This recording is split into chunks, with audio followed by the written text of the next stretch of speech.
अच्छा, पाकिस्तान नेवी में उन्होंने अप्लाई किया है, पहले ये बता दूं इसमें ISIS भी नहीं है, नहीं, पॉइंट जरा नोट कर लें। पाकिस्तान नेवी में, पाकिस्तान एयरफोर्स में जितने बच्चे और बच्चियां कमीशन अप्लाई करते हैं वो भी ग्रेजुएशन या मास्टर लेवल पे, उसमें ISIS भी नहीं होता।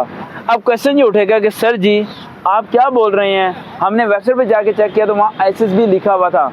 वो ISIS भी इंटरव्यू हुआ है, ISIS भी नहीं है, वो ISIS भी इंटरव्यू है सिंपल। यानी आपको 4 दिन के लिए कोई उठा के यहाँ से लेके नहीं जाने वाला, कहीं पे आपको रोटी पानी नहीं खिलाने वाला, और 4 दिन आपने कहीं नहीं गुजारने। वो 4 दिन 5 दिन जो होते हैं वो सिर्फ इंटर के बाद होते हैं। ग्रेजुएशन के बाद ISIS का जो नाम होता है वो सिर्फ ISIS का इंटरव्यू होता है। फर्स्ट डे आपका इनिशियल टेस्ट होना है, देन सेकंड डे आपका मेडिकल होना है, और मेडिकल वाले दिन ही आपका इंटरव्यू हो जाना है। ठीक है, मेडिकल वाले दिन आपका इंटरव्यू होना है। देन उसके बाद आफ्टर दी 2 मंथ के बाद एक कॉल आएगी, लिस्टें लगेंगी। ठीक है, देन उसके बाद आपका ISIS का फाइनल इंटरव्यू होगा, देन आपका फाइनल मेडिकल होगा, देन आपकी ज्वाइनिंग हो जाएगी। अब इन टेस्टों को पास कैसे करना है उसके बारे में थोड़ा डिटेल बता दूं। पाकिस्तान नेवी में और पास होने के लिए अगर किसी बच्चे की इंग्लिश स्ट्रांग है, अच्छी खासी, तो 70% चांस है उसका सिलेक्ट होने का। पाकिस्तान नेवी के इंटरव्यू के अंदर 80% क्वेश्चन सारे के सारे वो पूछे जाते हैं जिस वेटिंग रूम में आपको बैठाया जाता है। बहुत अहम बात बोल रहा हूँ मैं इस टाइम। पाकिस्तान नेवी के अंदर जितने क्वेश्चन इंटरव्यू के अंदर पूछे जाते हैं वो सारे क्वेश्चन में से 80% वो होते हैं जहाँ पर आपको वेट कराया जाता है। आप जब जाते हो इंटरव्यू देने, वीडियो समझ आ रही है, आपको एक रूम में बैठा देंगे, ऐसे लंबी सी गली होगी और उसके सामने सीढ़ी लगी होंगी, पीछे भी सीढ़ी लगी होंगी, और साथ डोर होगा जहाँ से अपने अंदर जाना होगा। और आप मैक्सिमम बच्चे क्या कहते हैं, वहाँ वेट कर रहे होते हैं, कैसा यार किधर से आया, हाँ तू कहते, कभी नोटिस नहीं करेंगे वो सीनरीज को पढ़ना है आपने। उन सब पे उनकी शिप्स के नेम लिखे हुए हैं, वो सारे नेम आपने उसी टाइम याद करने हैं, उसी टाइम।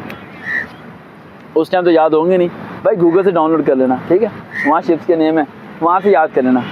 अब आप बैठे हुए आगे वाले तो याद कर लोगे, आपके सर के पीछे भी लगे होंगे, ठीक है, वो भी सारे याद कर लेना।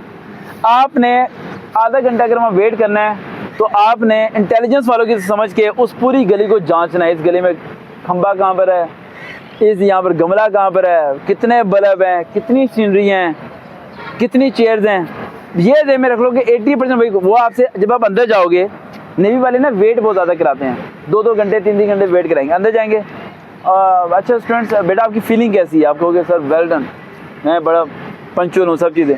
अच्छा बाहर आप बैठे हुए थे जी, कितनी देर से बैठे हुए थे, 2 घंटे से।